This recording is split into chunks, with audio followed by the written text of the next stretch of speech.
For almost a year of tough negotiations, the Russian and U.S. presidents have signed a landmark agreement to slash the weaponry of the world's two greatest nuclear powers.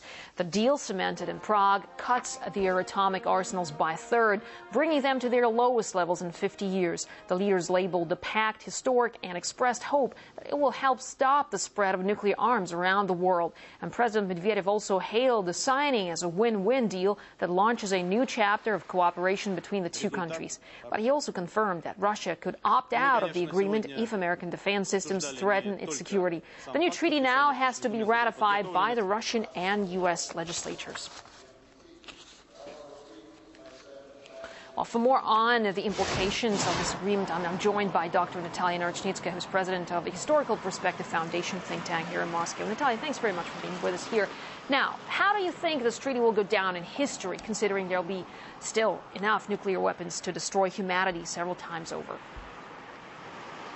Well, any major historical act is judged only afterwards, so by the real policy and the real results and the real deeds. So, well, of course, everybody in Russia took the signing of this treaty as a major step forward and a certain proof that President Obama really thinks of reconfiguring American policy.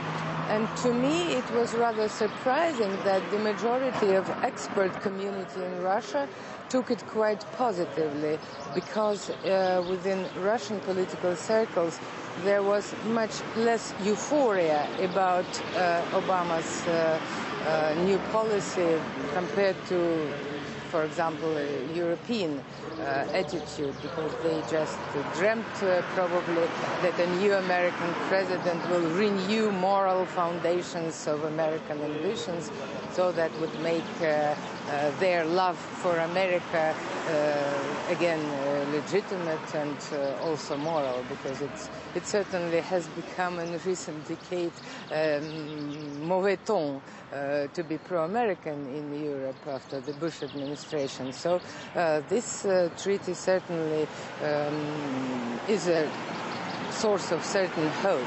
Well, Natalia, there is an opinion that the previous START agreement was one-sided in favor of the U.S. Now, do you think the new treaty has sort of a more level playing field? Well, you're perfectly right, and I was one of the experts who was strongly against ratifying of the previous treaty. And I remember in the beginning of the 90s, when this treaty was already prepared for ratification, there were discussions organized within the Duma, and then it was understood clearly that the current Duma would not ratify it, and they withdrew the treaty from ratification. And many think that Putin and the Duma ratified eventually the previous treaty because they knew already that the United States would withdraw from the anti-missile treaty, so Russia would stay with signed and ratified treaty, but with free hands.